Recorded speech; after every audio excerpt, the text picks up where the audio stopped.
Have you ever felt overwhelmed by all the conflicting health advice, especially when dealing with a serious illness? Today, I sit down with Lauren Vaknine, a holistic health and life coach, wellness educator, TEDx speaker, and host of the popular Reconditioned podcast. Lauren shares her incredible journey from being wheelchair-bound at age 18 to achieving vibrant health through natural methods. As a health writer and speaker, Lauren's dedicated her life to helping others find their path to wellness. She understands firsthand how making lifestyle changes can seem daunting at first, but is crucial for long-term wellness. Stay tuned until the end to hear Lauren's simple tips for starting a meditation practice, even if you think you're quote-unquote not good at it. You'll walk away from this episode with practical tips to tune into your body's innate wisdom and take charge of your health journey. You're listening to the Born to Heal podcast, and I'm your host, Dr. Katie Deming. After 2 decades of practicing as an oncologist and caring for thousands of patients, I've seen firsthand how our healthcare system places obstacles in your path to true healing. My guests and I will bridge the worlds of Western medicine and alternative healing to help you achieve optimal health. Expect to uncover new insights, share a few laughs, and maybe even shed some tears along the way. But most of all, we'll learn how to heal from within together. So let's dive into today's episode. I am excited to be joined today by Lauren Vaknine. Thank you for being here. Thank you so much for having me. I'm so excited for this conversation. Me too. So Lauren, you have a fascinating story of self-healing that spans 3 decades. And I would love for you to share a little bit about your healing journey of how you got to the place where you are today. So I was diagnosed with juvenile rheumatoid arthritis just before my 2nd birthday. And my parents, at the time it was the 80s, and the only available treatment for childhood arthritis was very high doses of oral steroids. And the top pediatric rheumatologists at the time were suggesting this. And my parents, who had no background or knowledge about medication, holistic healing, or anything really, just felt that this wasn't the right option. They just had, my mum had this she calls it the niggle. She had this niggle that was telling her, don't put this into your 2-year-old. It was also, her hearing about how they were going really hard with it, and their approach at the time was just hit it really hard with really high doses, and they hoped that that would knock it on the head. It turns out that 15 years later, those same top pediatric rheumatologists had to issue an apology because this was the wrong thing.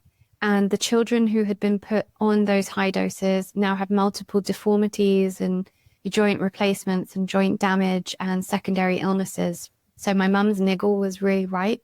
She took us down the homeopathic route, not because she knew anything about it, but she didn't know what else to do. And she went to the library and researched, and homeopathy felt right. And what that did for me, it didn't cure the arthritis throughout my childhood. It supported my immune system enough that the autoimmune disease wasn't taking over. So I didn't have any damaged joints. I was growing properly. When, we got to kind of puberty, all the girls within my weekly hydro class were, not getting their periods. They were all very short. They had multiple deformities, and I didn't have any of that. And I was developing properly.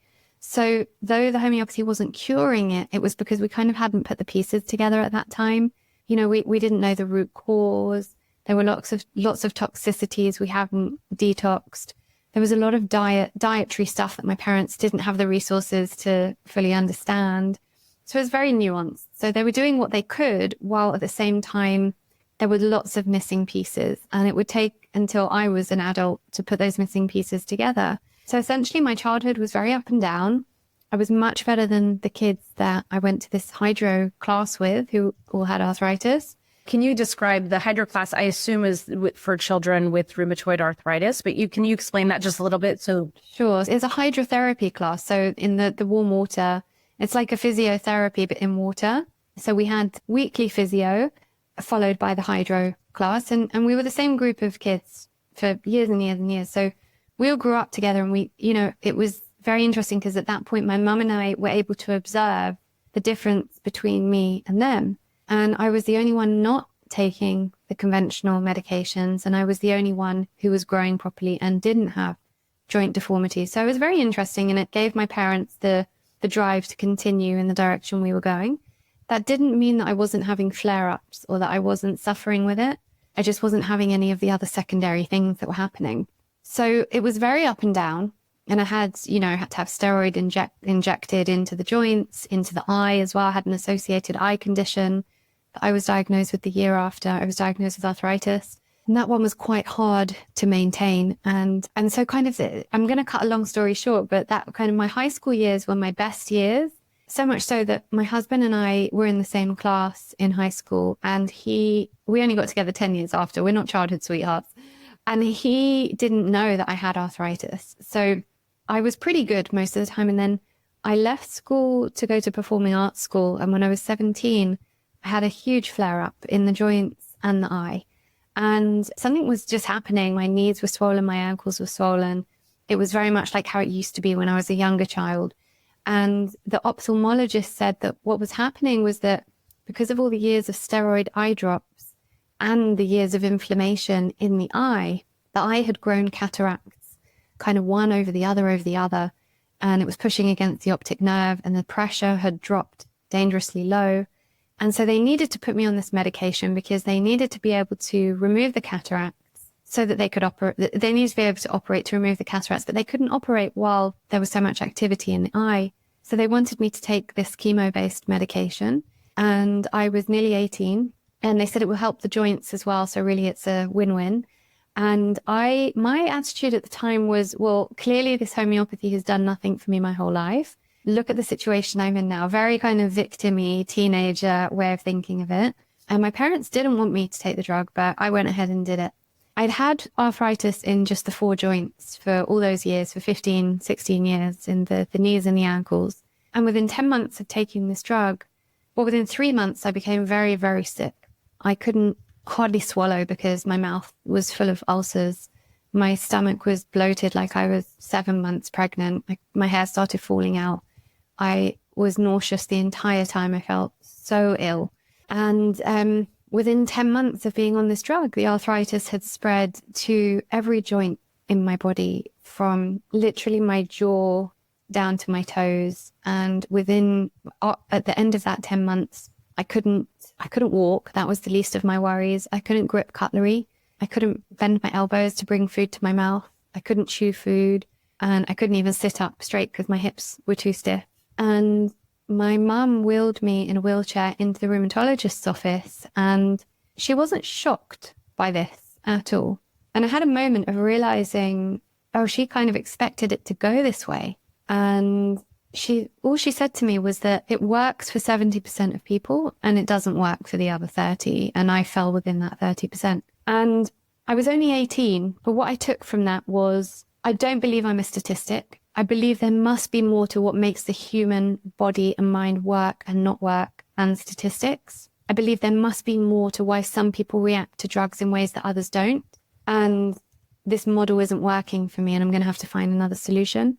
And I pretty much made a decision in her office on that day that I was going to find a way to get myself better, that wellness would be my story and disability wouldn't. And I went on a journey to make that happen. So from the age of 18, I started immersing myself in everything I possibly could, intensive self-study about what makes the human body and mind work and not work. And I started with meditation, and I started with nutrition, and I went very slow, and it took a long time because this is 2002 and I didn't have internet, and I didn't know where to look or who to ask, and everything was very fragmented, and I had to teach myself everything. But over the years, slowly, I started finding missing pieces. I started learning about epigenetics and what the epigenetic effect of this drug that I took was on me, and what the catalyst to trigger the autoimmune response in the first place could have been. And I learned about nutrition, and I learned about brain training and disability thinking. And I learned about how trauma would be trapped in my body affecting this, and all the things. And it made me realize that, for so long I was kind of on this journey to heal the body, and I was focused so much on the body at the beginning of my journey. And it was very interesting realizing that actually we are one complete organism, one complete being. And you can't heal one part of you until you heal all parts of you. So I had to go into healing the physical, mental, emotional, and spiritual. And once I started doing that, the pieces all started fitting together. And it took me over a decade. So I started the journey when I was 18 and really kind of on my own, and no money behind me to kind of see lots of therapists and practitioners and everything. And it was a very slow journey. And for that reason, it took me over a decade. But at 29, I finally went into, well, I don't like the word remission really, because it assumes that it's kind of, that kind of medical binary view of things. But I achieved a state of wellness where I was completely able-bodied, no signs of autoimmunity or inflammation. And I'm now 40, so I've been there for 11 years, and I continue to maintain my wellness through all the things I do, which is quite a lot, and teach others how to achieve the same levels of transformation in their own lives. Hey, it's Dr. Katie. You may have noticed that I talk a lot about water on this podcast. After a year of research, I've learned that optimal water needs 3 key elements: filtration, mineralization, and structure, just like natural spring water. Doing all these steps to my own drinking water took me several hours a week. That's why I'm so impressed with Spring Aqua. Their system incorporates all 3 elements in one system that is basically modeling its technology after the renowned healing waters of the spring at Lourdes, France. I personally use their Wet 7 model, which offers alkalinized hydrogen water and saves me hours each week. Spring Aqua has dramatically improved hydration for both me and my family, and I believe it could do the same for you. I recently had the owner, Kenny Lou, on the show, and his integrity really shines through in this product. If you're interested in experiencing truly hydrating water that mimics nature's process, please visit the link in the episode description. It's such a beautiful story. And one of the things that I think is so important here is that description of when you were 18. Like, your mom knew when you were 2, and she had that niggle that these steroids were not right for her child, but you had to come to the same conclusion. And that experience of taking those medications was like it for you, where you realized, okay, this is not the way for me. And also, realizing that doctor wasn't even surprised. You're right. And actually now in retrospect, you can see it. You were in those hydro classes with all those other children who were experiencing the things way before you, right? Because they had been on those medications that had affected their growth and development.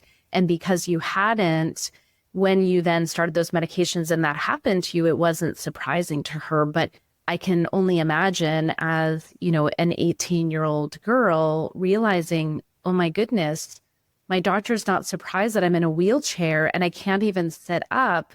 What does that mean for me? And really just having this opening for you to then be, on your own journey, even though you'd been on the journey since you were clearly, but it's like now taking that into your own hands and taking responsibility for your own health. So it's really beautiful. And actually, you summarized that very well. That's many, many years of struggle and, working through, growing up with an illness like that.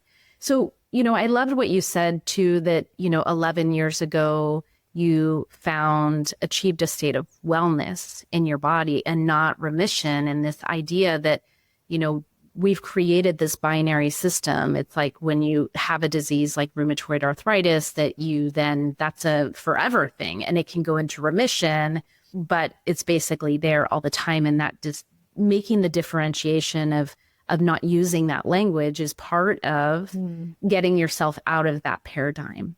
When someone comes to you, now that you're in this space of helping others through illness and achieving wellness through basically wholeness, and this is what I talk about all the time, that we need not only physical healing, but emotional, mental, and spiritual healing. When someone comes to you and wants to, address the root cause of like, why did I get sick?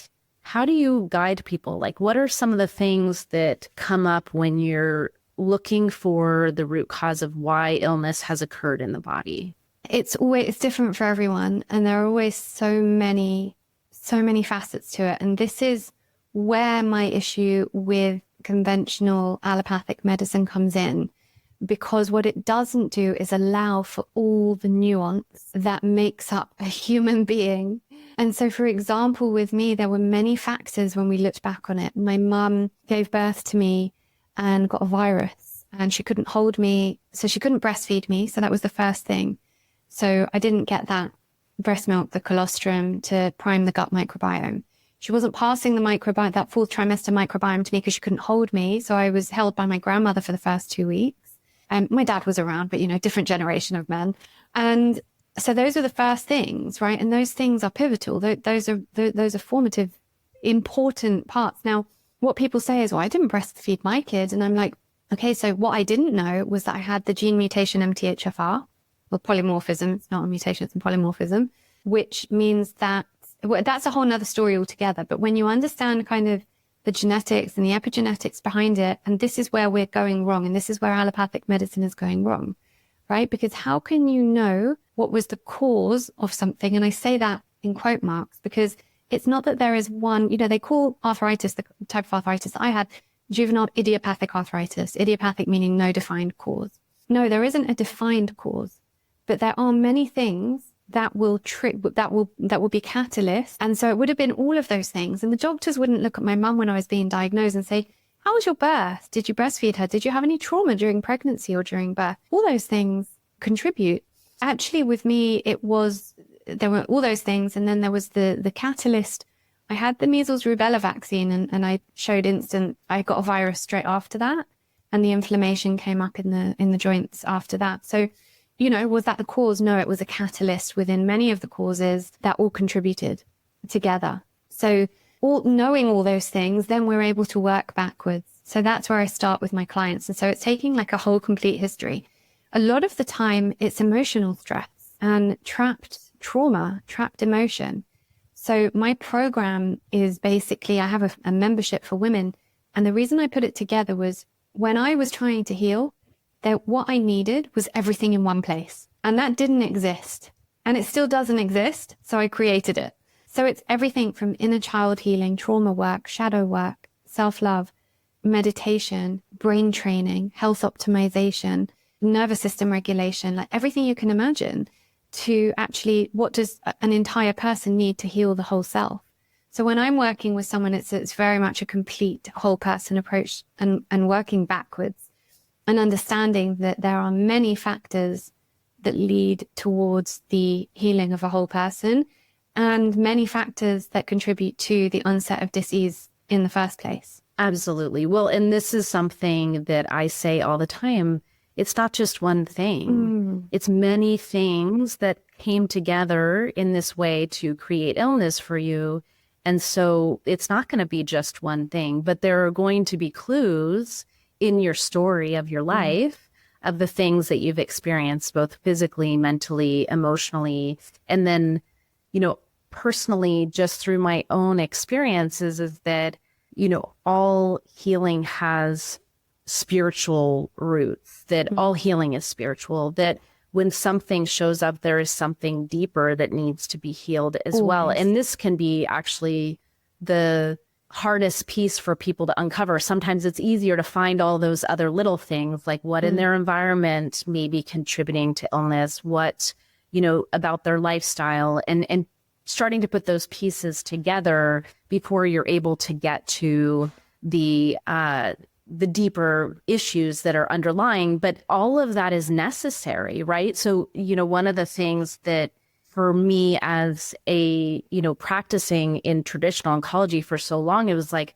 yeah, we can make the cancer go away, but we haven't addressed any of these issues as to why it happened in the first place. And now on top of that, we've given you medications that suppress your body's ability to address disease and keep yourself healthy, that these are things that now we've put you in a worse situation. We've reduced the cancer burden, but then we've also reduced your body's ability to address those things on its own, right? So this is the piece where I just couldn't reconcile in it. And finally, at some point I said, I have to leave this system because I truly believe the system is keeping people sick because we're not looking at all the different pieces that might be making them sick. We're just focused on this one treatment and that's it. That's the only thing there is. So yeah, with cancer, you see that a lot actually, because for example, we've got a charity here, breast cancer charity, and I get really annoyed by it because they're talking about, finding solutions for breast cancer and people are paying loads of money to support this because they've lost people with breast cancer. And none of these charities are actually saying to people, hey, why don't you not use aluminium deodorants underneath in your armpits where you're right near where your breasts are? Why don't you think about potentially reducing exposure to toxicity? There's so many things that are linked with breast cancer, including, the emotions, the trauma that a lot of women go through, and all of that is trapped in the body and can create cancer. I know I'm just focusing on breast cancer just because, I see this charity that popped up today because a founder of one of these charities passed away today, sadly. But, and it's just like my whole ethos is about prevention. I believe that modern medicine, allopathic medicine is, and anyone in the holistic health community will always say this, I hope. I'm very grateful for it when I've, got an emergency. If I break my foot or when I had an ectopic pregnancy that ruptured, I was very grateful that I lived in the age that I live in a town that has, good hospitals. But I do believe that the majority of chronic illness can be prevented with the right lifestyle. And it's about educating ourselves on that lifestyle.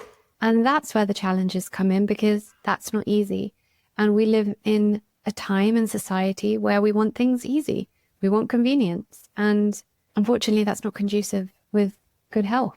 Yeah. Well, and I think that this is a point that is really important. It is that healing is not easy, and achieving wellness in our modern industrialized lifestyle is challenging. It goes against the things that we've been conditioned to think, that things should be easy and quick and convenient, and preventing illness, which basically healing and preventing illness is all the same, right? It's just that when you're healing, you may need to do deeper work, but the things that you do to prevent cancer are also the things that are going to heal you. Because basically my perspective is that, cancer, we've got a metabolic issue where the mitochondria are either deficient or not present in enough numbers that the cells switch from using one form of metabolism to another and end up in fermentation, which basically makes them sick and ultimately develops tumors. And so reversing that is just getting their mitochondria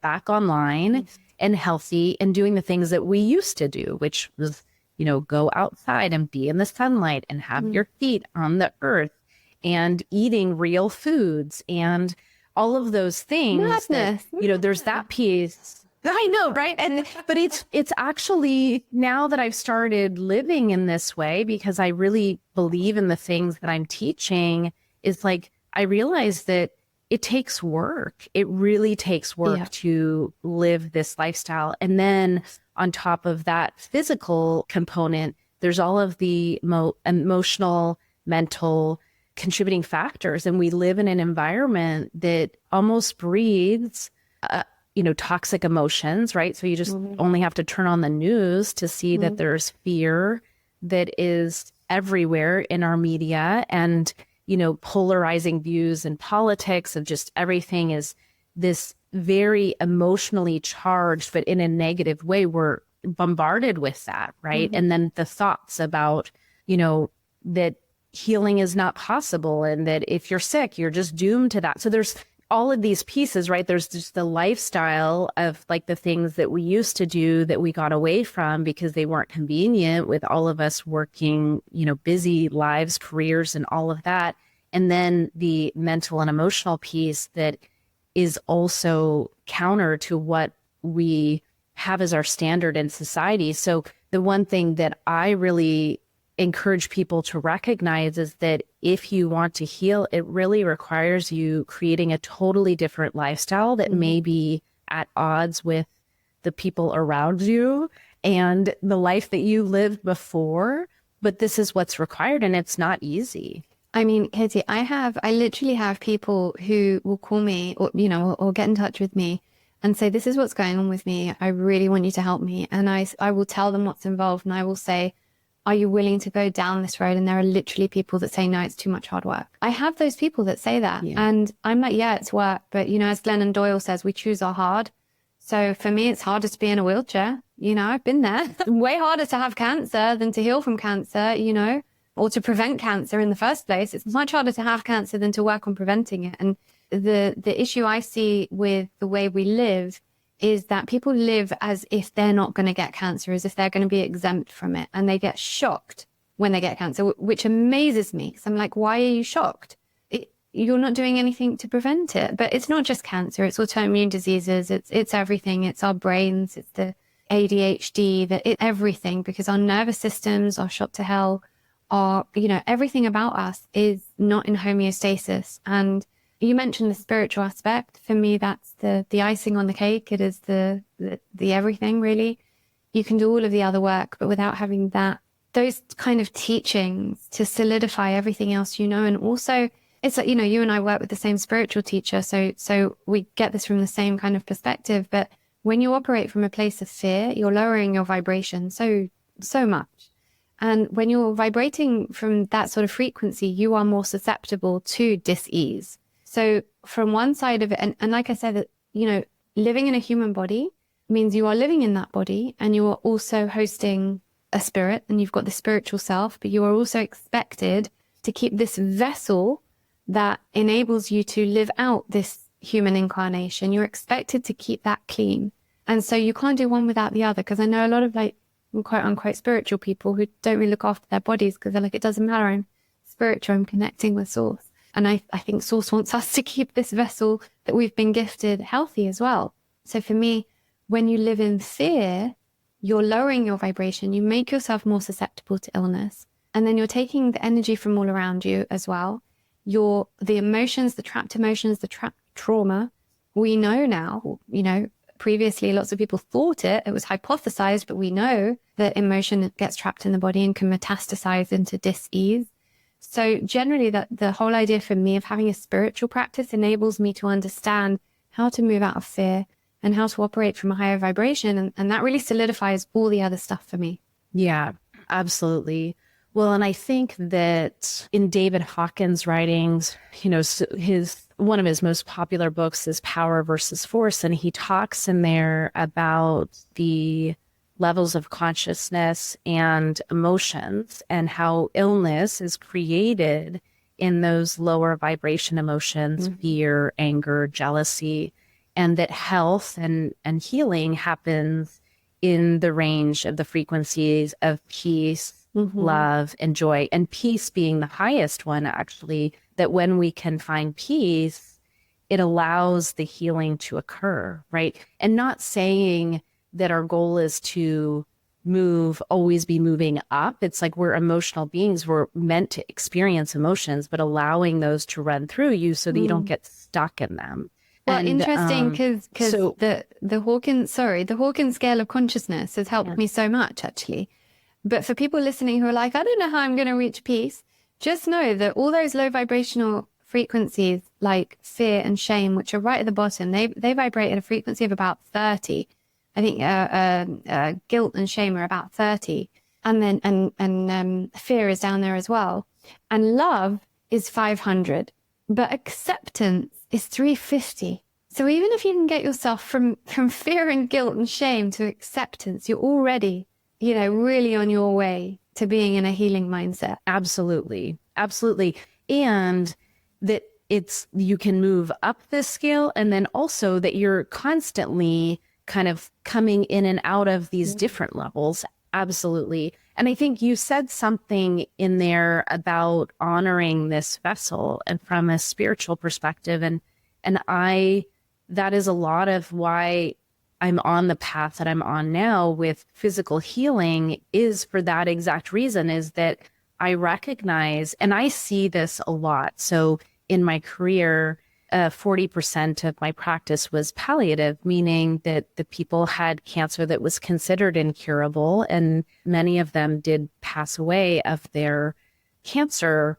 And I realized that, when people are facing the end of their life, they start to value things differently, and they start to value their body, and they start to value like who they are authentically and not what the world wanted them to be. But that really taking care of my body was important, that I needed to do that because, as you said, I was gifted this body for this lifetime, and it's my job to take care of it. And even if the way that we're being taught to live by society is counter to what is good for my body, I need to choose that. Like, that is an active choice. And that is a spiritual practice in and of itself. Caring for your vessel is spiritual work, because and this is part of what I'm realizing too, and this timing of this conversation is kind of perfect, is that I'm realizing in the way that I'm helping people heal cancer is that there's this physical component, like there's a protocol of what ways to eat that can help heal cancer and what you're drinking, and then physical practices to boost your mitochondria. But that work actually is part of the spiritual work, because I really believe that all healing comes from higher consciousness. But when you are so inflamed because you're eating a standard diet, a lot of carbohydrates, you're also not doing the things to get your body kind of back aligned physically, you can't actually do this deeper spiritual work of the healing that is coming up related to this illness to heal the deeper things. And you need to actually do the physical stuff to clean people out so that then they have a better capacity to manage their emotions. Because we do know this, if you can get people grounded, if you can get them drinking the right water, eating a diet that's less inflammatory, they have more capacity to experience their emotions and not get trapped in them or suppress them. And then also they then have more awareness to recognize, oh, what might this illness be telling me that needs to heal on a deeper level that I can address? But you can't do those things until you clean people out. So, and I'm learning this as I go, right? Like, I didn't know that when I started this practice. I had no idea. I thought that it was all, it all needed to happen, and it does. But I'm starting to see, oh, if you clean people out, if you can help them get their physical practices clean, then they're in a better place to do some of this deeper work. And I don't know if you've noticed that as well. Yeah, so much. Like I said, this human body is a vessel. It's just a vessel. We've just chosen, we chose to incarnate. Sorry if I'm getting too woo-woo, but we chose to incarnate for a reason, and we're in this meat suit to be in existing in form so we can learn lessons and elevate to the next, wherever we're meant to go next. But in order to do that, it's very hard to connect to the self when the vessel is unclean, and when we're filling it with things that are low vibrational, that are, vibrate at a lower frequency, like processed foods and stuff, and you measure the frequency of these foods and that water, like you mentioned, water's such a huge thing. If the frequency of that water and that food is vibrating at a low frequency, you're unlikely to be able to heal your body. And you're also then you have less of an opportunity to connect more deeply to something beyond you. And the healing comes when you're able to do that, I think. So yeah, totally agree. Absolutely. And I'm wondering for you, if there was some lesson, because one of the things that I've experienced with clients who are dealing with cancer is that, yes, there are things that we need to clean up around their diet, and there may have been some emotional trauma, but oftentimes there is like a lesson that they're needing to learn that this is bringing up for them. And I'm wondering for you with your illness, and it's hard. This is one of the reasons why pediatrics for me has always been challenging, like as an oncologist. So as a radiation oncologist, I was trained in pediatric radiation oncology. But after I finished my training, I was like, absolutely not. It doesn't make sense to me, a world where children have cancer and just living that. So personally, I knew I wasn't the right person to be practicing that way. But I'm wondering for you now, looking at your experience of, rheumatoid arthritis, as a child and then growing up, if you have specific things that this was here to teach you that you see now that maybe you didn't see at the time. Yeah, absolutely. It's all a lesson, all of it. So, clients come to me for all sorts of things as well. Like, I have people who just want to, they want to find what the perfect career is for them. They don't feel fulfilled, or, they're lacking confidence, or they're really, don't feel like they're doing well in their parenting, or they want to improve their health optimization. People in unhealthy, I look at a lot of women in unhealthy relationships, unhappy relationships. And it's all the same thing, right? We talk a lot about the woman's, and it relates to men, but I'll just speak about women for a minute because I work with women. Energetic death, the dark night of the soul. The women need to go through these multiple times, those crying on the bathroom floor moments where everything comes crumbling and it doesn't feel like it can get any worse than that. Because what happens is most people live in this place of stagnation, the no man's land of I'm fine. When we're fine, that things aren't great, but they're mediocre and they're okay. But you're not being forced to do anything about it. So you put up with whatever it is, whether it's the niggling health, it's not awful, but it's fine. The marriage that just isn't serving you, that you're not fulfilled in, that you're just not there anymore, but it's fine. And, it's not bad enough. He's not hitting me, so it's fine, and all these different situations in life, unless we get to that point where the universe pushes us so deeply into such dark holes, we don't do anything about it. So my biggest lesson came at 18 when I couldn't possibly get more disabled. And I was like, okay, so had I have not got this disabled, I wouldn't have worked to do everything I did to get myself better.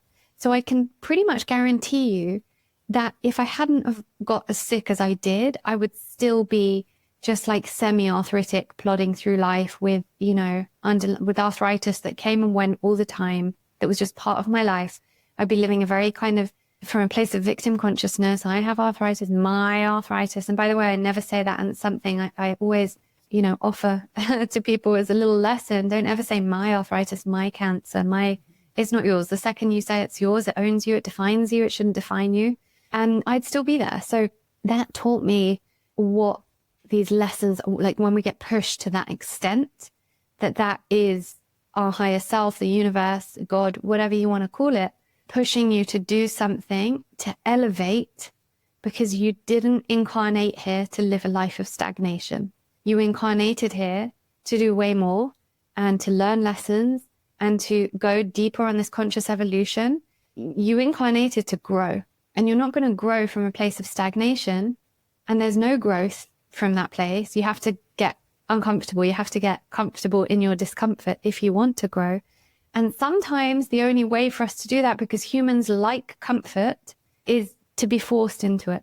So I think I believe my journey was a very spiritual one. I believe that I had to be forced, even as a child, even, as an infant, even, it was before I started the symptoms at 18 months old. I was an infant. And I believe that was part of my spiritual evolution, to have to go to those depths of trauma in order to heal, to learn what it means to heal, and to connect to something deeper and bigger than me. And I wouldn't change it for a second. Yeah. Well, and I think that, what you're describing right there, the way that I explain that to people who are dealing with cancer is that you have opportunity in crisis. So crisis is symbolized by two symbols in Chinese. The first one is danger, which makes sense, but the second symbol is opportunity. And what I tell, and I told this to my patients, even when I was practicing in my conventional practice, is that this is an opportunity. You've now been shaken. The cage has been rattled, and now you can do something about it, because you need to make big life changes in order to come back to yourself and find wholeness. But you can't make those same changes when you're not sick or when things aren't going wrong, because when things are kind of going okay, it's like people will be like, why are you rocking the boat? Why do you want to change everything? But once someone's had a experience of being diagnosed with an illness, it's an opportunity that like, hey, use this to be like, look, I didn't ever think that this was going to happen to me, right or wrong, right? If we're living the lifestyle that everyone's living right now and we're projected that half of us will have cancer in our lifetime, it's not a surprise, but people are surprised. But okay, how are you going to use that surprise? How are you going to use this crisis now as a way to get closer to yourself of who you came here to be and to change your lifestyle so that you can heal? And I think that wake up call is so important to take it, like that. And this is one thing that I see people do is that they'll be like, yeah, I know, but I don't want to upset my family. This is a lot for everyone. And I don't want to take time off work. So I'm going to work through the whole thing because I can get chemo on a Friday and I can be back at work by Monday. And I'm like, yeah, you're right. You can do that. And your oncologist is probably going to tell you that you can keep up your work schedule to do that. But you're not taking advantage of the opportunity that is being given to you here. And the opportunity is to stop and to say, how did I get here? Is this where I want to be? And what do I want to create? And that is, the huge opportunity that, like you describe, is that it gets people uncomfortable.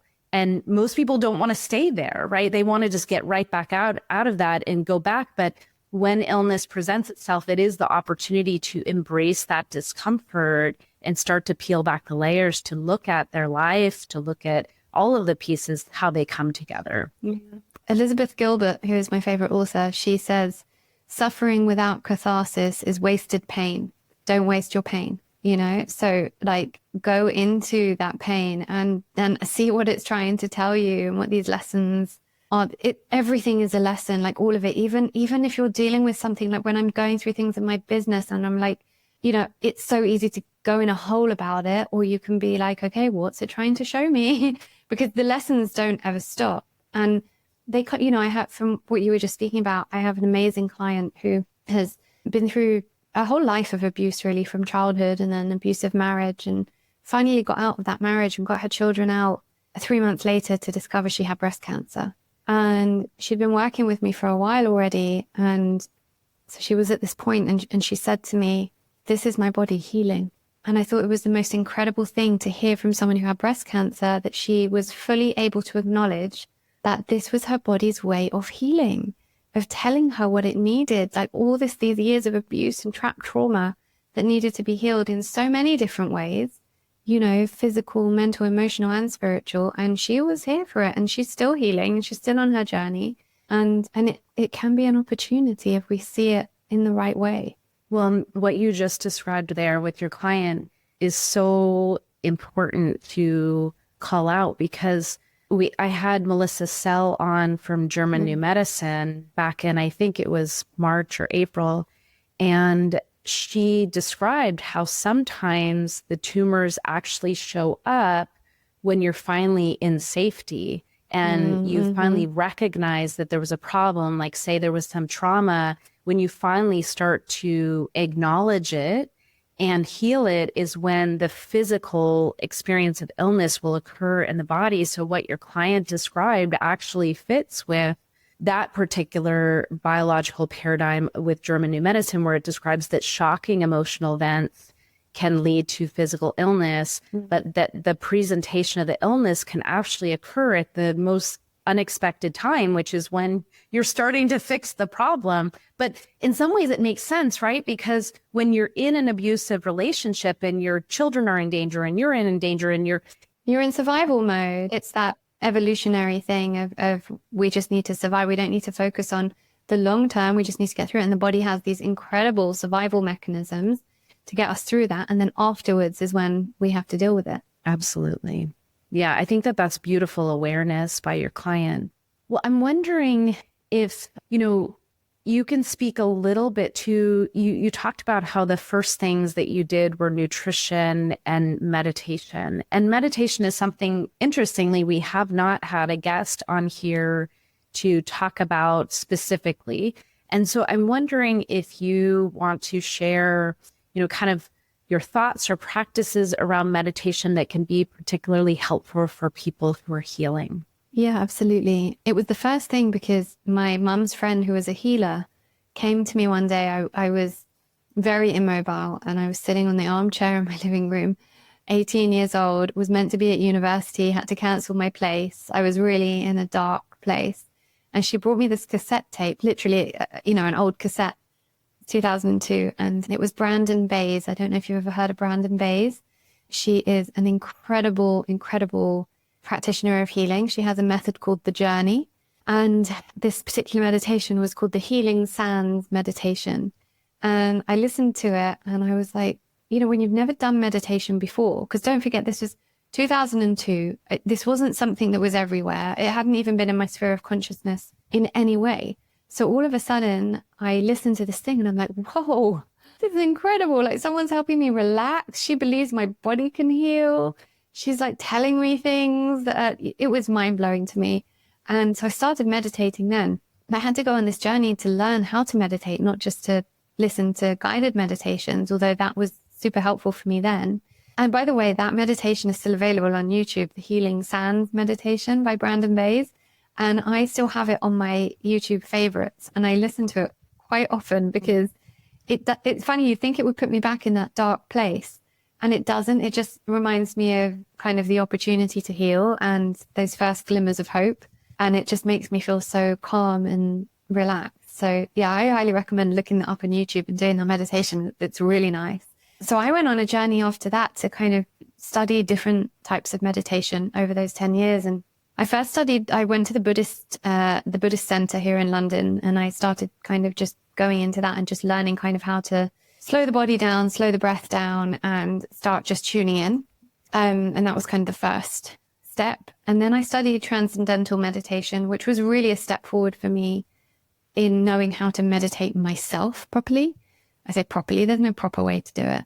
I studied chakra meditation. I've done lots of chanting. I would be very kind of involved in the Hare Krishna temple here. And so we do a lot of kirtan events, and just because I find chanting so, transcendental. And so there was all these different types of meditation, but essentially my spiritual practice, the deeper I went with that, brought me to a place of silence and what I call my stillness practice, which is where you work to silence the mind. I don't want to call it work, but the idea that we do have this choice. And I find this all very liberating, right? When you realize, wow, I have a choice. I have a choice that I can be happy. Even if something was really shitty today, I can say, oh, but I can still actually just be happy. Yay. And I have a choice to stop those thoughts, to shut off those thoughts, to shut off that internal dialogue, and to silence the mind, and to give myself 20 minutes of peace. Is it easy? No, it's not easy at all. And two of the biggest, hardest lessons in my spiritual journey that will I ever master? I don't know, but I'll continue trying, are silencing the mind and detachment. Detachment's a whole nother thing. So I'm not going to get onto that, but the silencing the mind thing. Yeah, I have a very active mind. I've got quite high cognitive function. I look after my brain health a lot, but I've always been, what they would probably describe now as ADHD. I don't like to put any labels on anything because I think it kind of diminishes and it's a bit reductionist for me. I feel like I have this very racy brain, but I can also make choices in how I look after my brain through diet and lifestyle and what I do with meditation. So I go out into nature a lot, and I'm still and silent with nature and see what nature wants to tell me. And I just sit in my healing room a lot and just sit in the silence and just try and connect with no agenda, right? You can do affirmations another time. You can do a guided meditation another time. You can do a sleep meditation, a nervous system practice, whatever it is. But that moment of silence for me is with no agenda, not asking for anything, not even giving anything, just silence. And not asking for answers as well. The answers do come in the silence, but not asking for answers, just being in that place of complete present moment awareness and silence. And what that does, so meditation from, a brain perspective. So from an evolutionary perspective, we have evolved to just survive, right? That is what the human body and brain has evolved to be able to do. And now we're living in these times where we've never had so much expected of us. ever.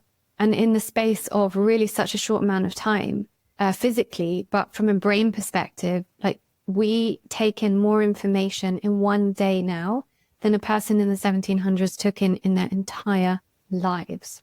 And there's another little statistic which I love, which is that more information has been released, I guess is the word, from between 2003 to now than was ever available from the beginning of history until 2003. And we think that we can just cope with that. So it's not that we all have these things that we need labels and diagnoses for. It's that our nervous systems and our brains cannot cope because we cannot possibly evolve quickly enough in the space of 20 years from 2003 to now to be able, our brains just haven't evolved that quickly. And our brains have evolved to just be able to survive.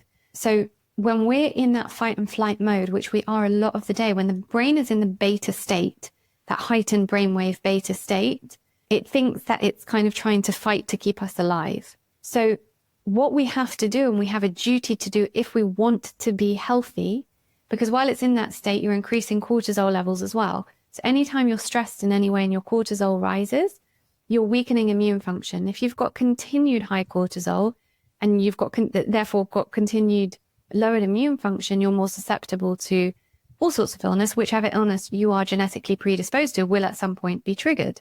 And that stress will be the catalyst for that. So we have to find ways to bring the brain down into the alpha state. And the alpha state is a beautiful place to be. It's just under beta. It's just above theta. Theta is the meditative state. And alpha is this beautiful state where you are focused, you can concentrate, you are here in the 3D world, but you're calm and your cortisol levels are low. You're not in fight and flight. You've brought yourself back to the parasympathetic nervous state as opposed to the sympathetic nervous state, which is survival mode. And so there are so many physical factors to why meditation is important, because without being able to have those practices every day, because it's not like my life is without stress. You know, I've got 2 young children. I run a business. My husband runs a business. We live in London. You know, we've got a lot going on, and there, as everyone does all the time.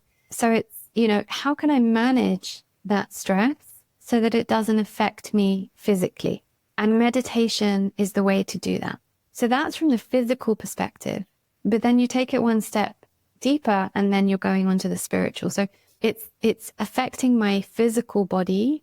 It's helping my physical body to stay healthy. It's one of the many tools in my daily wellness toolkit that I use to keep me healthy. And it's also connecting me more deeply to something beyond. And so, you know, my spiritual practice is kind of different, I would say, to my meditation, but both of them are helping keep me in that state. And so that's, yeah, I think in a nutshell, the importance of meditation. Yeah, no, well, and I think that what you said is beautiful in explaining to people that there are a lot of different practices that you can use to bring us down out of that beta state. And there are, you know, guided meditations, which you started with, and we will link the Healing Sands meditation on YouTube into the show notes so people can easily find that. I've also quite a few guided meditations of my own on YouTube if anyone wants to do those, like inner child meditations, nervous system. Nervous system isn't on YouTube. We've got sleep meditations, anxiety meditations, because I want people to have access to things that are just going to calm them, where they don't have to think about it themselves. But on my program, there's a whole module dedicated to meditation where I teach people a simple kind of methodology, if you like, to make because, you know, most people that come to me say, I really want to meditate. I've tried. I find it really hard. And I like to create, I'm not a very formulaic person. I'm quite flowy, but I like to create formulas to make things easier for people. And so I actually teach a whole module on meditation. And then we have a nervous system regulation module as well that offers a different perspective on actually how to calm the nervous system in a different way to your daily meditation. Yep, that's beautiful. And we will link as well to your site so people can find your resources as well. But I think that the explanation of the different types of meditation and the different ways that you can access this, and that you can just simply sit in silence and that be a form of quieting the mind and accessing a physical state that is beneficial for us, getting us out of this, continuous cortisol release and into rest, but then also allowing things to open for guidance, and personally, I too sit in silence. So I, spend time in silence every day, but it's not necessarily a specific meditation, a specific way. Sometimes it is. Sometimes I'm doing a breathing, specific breathing meditation, or sometimes I'm doing a chakra activation, but many times I'm just sitting in silence, and that physiologically is so good for us, but then also it tunes us. And this is one of the things that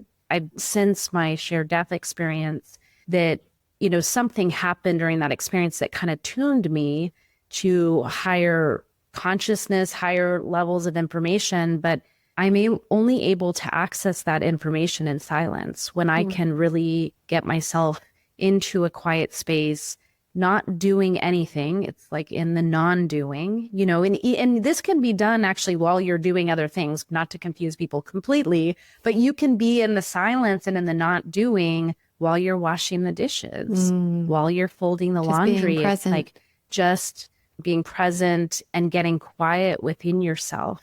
And that statistic that you gave, that in one day we are exposed to more information than someone in the 1700s experienced in their whole life, I think is just puts a number to something all of us have experienced. And I think this is the most common thing that I hear from people who are experiencing cancer. They are overwhelmed. There is just way too much information. It's not for lack of information. It's what to do with the information. And so I want to say something about this, is that I too feel that overwhelm of all the information, and especially someone who, I had been trained my whole life, so much information crammed into my head, right? And that I used. And then now, as I've switched into this new way of practicing, I'm needing to learn different ways, because there's a whole bunch of things that I was never taught in medicine about nutrition and about mitochondrial health and all of these things. But one of the ways that I determine what I listen to is by getting into that quiet and that silence and checking in with me about what resonates. And I go there first. I follow the things that light me up and that resonate with me. And then I look for the data to make sure it's scientifically sound, which is backwards from the way that I was trained to study. I was trained just to study everything that's in front of me, and then just not even tune into my intuition at all. And now I just completely focus on my intuition first, and then use my scientific skills second to verify that, yes, okay, this does fit with scientific evidence and is clear. And I think that that is one thing that people could take away from this episode, is that it is normal to feel overwhelmed because there is so much information, but you have a knowing inside of you about what is right for you. And so one of the ways that you can cut down on some of the noise is just tuning in. And when you're listening to someone, does this person touch me in a way that feels resonant, like that lights me up or gives me something that feels true? Versus sometimes you just have this feeling where you're like, I'm not sure what's wrong. Like the information that they're giving is accurate and correct, but there's something not in frequency there. Is that if you can tune to the frequency of things that are put in front of you, that will help you distinguish what's important for you to pay attention to now. And then it may be different tomorrow, but this is a way for us to come back to ourselves and get out of the overwhelm of all the information. And it's a real thing. It's a real issue that all of us are dealing with and exposed to. So Lauren, if people want to find you, can you tell us where they can find you? And yeah, it's been such a pleasure talking to you. Yeah, you too. Thank you. So my website is laurenvaknine.co.uk. That's VAKNINE. And on there you'll find my Rise membership. which is my main offering because that's everything in one place. So anyone that wants to kind of go on a real healing journey, that's there. My Instagram is at Lauren Vaknine. I'm there quite a lot, sharing lots of health optimization tips, lots of, nuggets of information, and my podcast, Reconditioned with Lauren Vaknine. So yeah, I'm on YouTube. I'm pretty much everywhere, but those are my main channels. Oh, I love it. Well, thank you so much for being here. It's really been a privilege to have you. It's been great speaking. Thank you, Katie. Thank you for joining me on Born to Heal. It's been a privilege to share this time with you, and I hope that today's episode has offered you valuable insights on your journey toward optimal health. Please consider subscribing, sharing this podcast with your friends, and leaving us a review. To learn more about how you can work with me, please visit katiedeming.com. You can find additional resources in the episode show notes linked below, and remember to join us next week as we continue to explore more holistic approaches to healing. Until then, this is Dr. Katie Deming, reminding you that just like me, you were born to heal.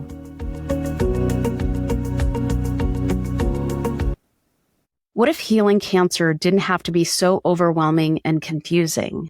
What if you could access a higher level of consciousness to accelerate healing? And what if you had a clear roadmap to follow, a path to lead you out of the fear and uncertainty? Hi, I'm Dr. Katie Deming. As an oncologist who's cared for thousands of patients, let me guide you safely through the fog.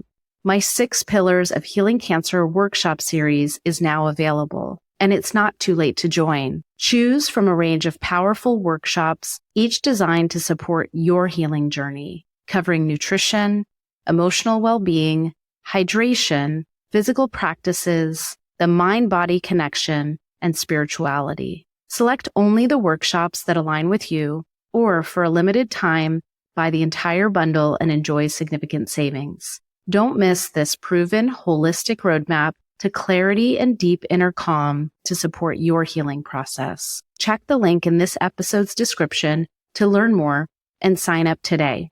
Remember, you've got this.